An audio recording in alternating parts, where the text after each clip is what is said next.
Olivier, on se retrouve comme chaque semaine pour faire un premier point, le premier point du mercredi. On va revenir sur la rencontre face à la réserve de QRM et la victoire de buts à 1 de l'AGCAN. Euh, on va parler dans un premier temps du choix des hommes au sens du groupe, pas forcément les 11 titulaires, qui étaient semblables à la composition préconisée par la communauté de Human. Euh, mais dans le choix du groupe, il n'y avait pas de gardien, c'était la première fois, il me semble, en championnat. Euh, Pourquoi? Est-ce que c'était un risque calculé? Est-ce que c'était dû à l'adversaire? Est-ce que c'était dû à un état de fatigue? Ou voilà, pourquoi ce choix?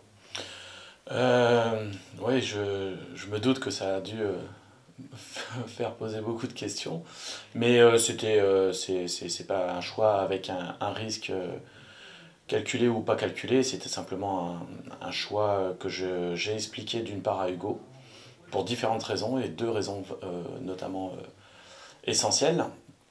La première, c'est que dans la gestion des hommes et en prenant un gardien supplémentaire, enfin un gardien sur le banc, ça m'obligeait à enlever un titulaire du match précédent contre Alençon.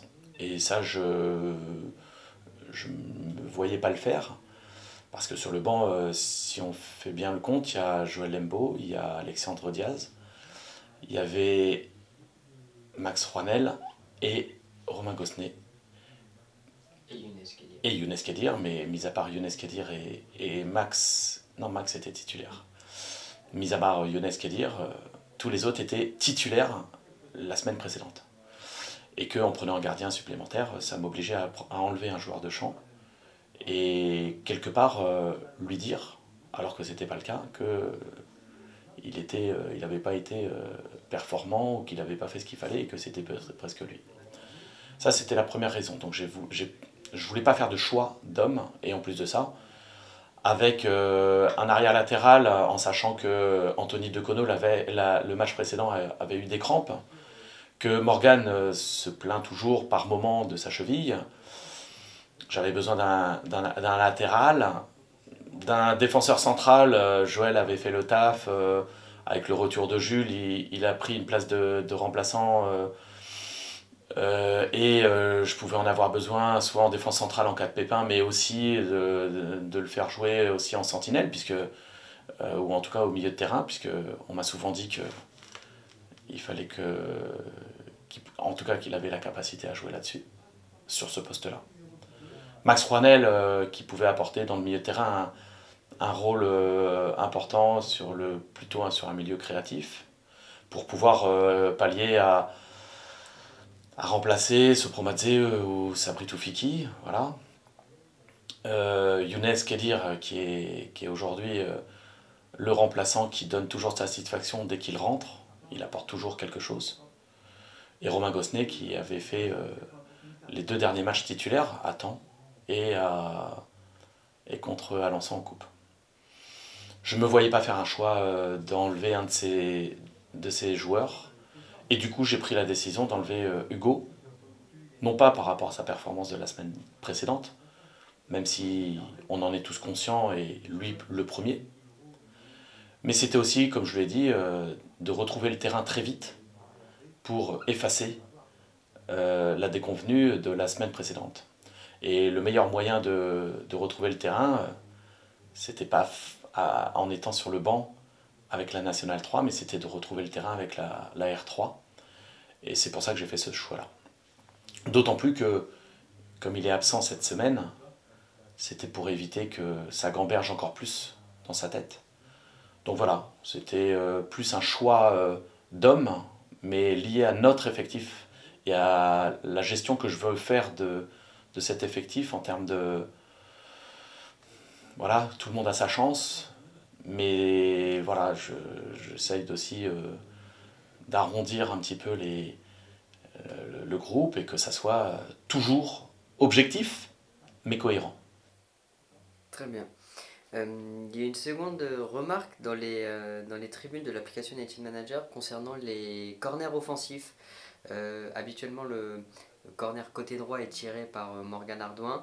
On a vu une alternance avec Sabri Toufiki qui est gaucher, donc qui apporte aussi une autre façon de tirer, un corner plus rentrant, contrairement à un corner sortant.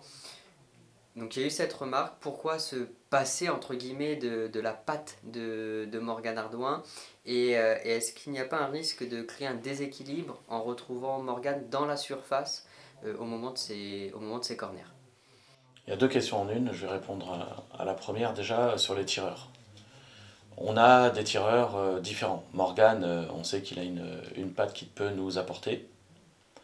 Mais lorsque Max Proinel est sur le terrain, il prend aussi à sa charge quelques corners.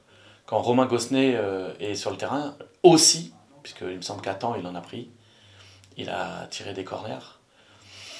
Là, ça s'est peut-être un petit peu plus vu parce que c'était un tireur gaucher.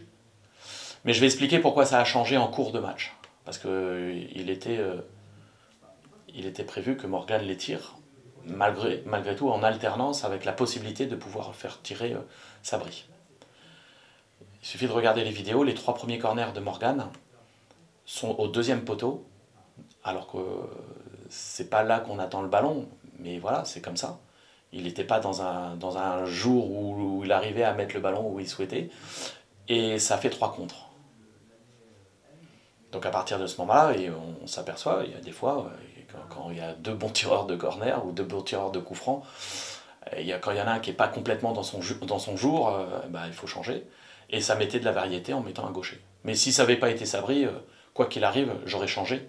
Ou en tout cas, j'aurais demandé peut-être à ce pro de tirer 1 ou 2 corners, ne serait-ce que pour retrouver, en tout cas pour avoir une variété. Parce qu'il suffit je le répète, il suffit de regarder les vidéos. Début de match, on a 3 corners et les 3 premiers corners se sont soldés par un contre qu'on a dû gérer. Et notamment, comme il était très haut sur le terrain, je reviens à la deuxième question, notamment sur l'équilibre, qu'il soit dans la surface de réparation ou qu'il soit au coin de corner, ça ne change pas grand-chose. Il est très haut sur le terrain et il n'est pas en position de défendre. Mais ça c'est voulu, ça c'est assumé. Mais il y a d'autres personnes qui sont là, il y a Couli qui reste, il y a d'autres joueurs qui restent, puisqu'on a toujours à minima un triangle qui reste pour gérer les joueurs offensifs adverses. Et là, en l'occurrence, c'était Otunji qui restait sur le côté à Morgan, qui tire le corner ou qui soit dans la surface de réparation. Quoi qu'il arrive, il a fallu gérer avec une autre personne. Et d'ailleurs, lorsqu'il a tiré les 3 premiers corners, il me semble que c'est reparti souvent côté droit pour finir côté gauche du côté Quevilly et côté Etunji. On va aussi revenir sur le match de l'équipe réserve. Vous avez commencé à en parler avec Hugo Agege qui était envoyé en équipe réserve pour retrouver tout de suite du rythme. C'est également le cas de Jean-Marc Hachi, d'Alexandre Tessier, de Maxime Guédé et de Abdelmajid Aïtwissi. L'équipe réserve a remporté son match 3-0 face à la Guérinière. Est-ce que vous pouvez nous parler des performances de ces joueurs de l'équipe A redescendus en... Oui, d'une part parce que j'ai assisté au match, donc je peux clairement en parler. Voilà, une victoire logique 3-0 avec en effet beaucoup de joueurs du groupe qui sont redescendus. C'est le cas quand l'effectif est quasiment plein, ce qui était le cas la semaine dernière. Donc il y a des joueurs, comme Alex Tessier ou Jean-Marc Hachi qui faisaient, ou même Hugo, qui faisait régulièrement partie du groupe de 16 depuis le début de saison avec l'équipe première qui ont participé à ce match-là. Même Aïtwissi et Maxime Guédé ont fait des bancs. Voilà, moi ce qui m'intéresse quand il y a des choix, je ne reviens pas sur les choix des 16 que j'ai expliqué, mais voilà, forcément ça met des joueurs avec l'équipe réserve, je le répète, c'est pas une punition, au contraire, de participer, de montrer ce qu'on est capable. Et dans l'ensemble, on va dire, dans l'ensemble, les prestations, et ce qui m'intéresse aussi, c'est aussi la posture, c'est la motivation qu'on y met, l'investissement qu'on y met dans ce groupe-là, de ne pas faire de différence entre je suis dans le groupe national, je ne suis pas dans le groupe national et qu'est-ce qui se passe. Et dans les postures, c'est hyper important de faire une performance, bien sûr, et heureusement, puisqu'il y a quand même un niveau d'écart, enfin pas mal de niveaux d'écart. Donc sur la performance, oui, mais c'est aussi dans l'investissement, c'est aussi dans la posture, c'est aussi de faire passer le message que quand on est dans le groupe national 3, d'une part, ça se mérite, et d'autre part, quand on redescend, on donne le meilleur de soi-même. Et de façon très générale, ça a été le cas. Mais c'est le cas depuis le début de saison, parce que le seul moyen de retrouver le groupe là-haut, il y a bien sûr les performances à l'entraînement, mais il y a aussi les performances avec la R3 et les postures et les attitudes. Une question qui me vient, est-ce qu'il y a des similitudes sur le plan de jeu de la R3 par rapport à celle de la Nationale 3 pour qu'il y ait une cohérence, pour qu'il y ait un travail commun, on va dire? Alors, c'est les discussions qu'on a pu avoir avec l'entraîneur de l'équipe réserve, Grégory Hu. Je ne suis pas là pour lui dire il faut jouer comme ci, il faut jouer comme ça. C'est lui qui décide. Il sait, puisqu'il a participé par deux fois à être avec nous, avec la Nationale 3. Et on a discuté aussi de ce que je mets en place ou ce qu'on essaie de mettre en place en termes de principe de jeu, d'organisation de jeu avec l'équipe nationale 3. Et forcément, même s'il a libre champ et libre cours à l'organisation de son équipe, il s'appuie aussi sur beaucoup de principes qui sont communs avec l'équipe de National 3, aussi bien dans le système que dans les intentions. Voilà, ça c'est important.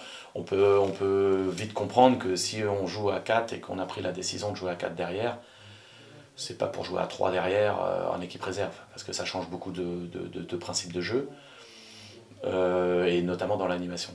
Donc là, forcément, l'équipe réserve joue à 4, et puis après, dans les principes de jeu, voilà, aussi bien sur le plan défensif, mais on en a discuté, il essaie de les appliquer. Les joueurs qui redescendent savent comment les appliquer aussi et comment les mettre en place. Donc ça se fait naturellement, mais il y a une similitude entre ce qu'on peut faire avec l'équipe première et l'équipe réserve, même si c'est pas explicitement imposé ou demandé. Suite à ce match de l'équipe réserve, il y a un blessé, c'est Abdelmajid Aïtouessi, élongation à la cuisse. Comment ça s'est passé et quel est le protocole à suivre? Sur la fin de match, il devait rester un petit quart d'heure. Voilà, il a débordé, il a fait une accélération, il a ressenti une décharge aux ischios derrière la cuisse qui l'a amené à sortir tout de suite.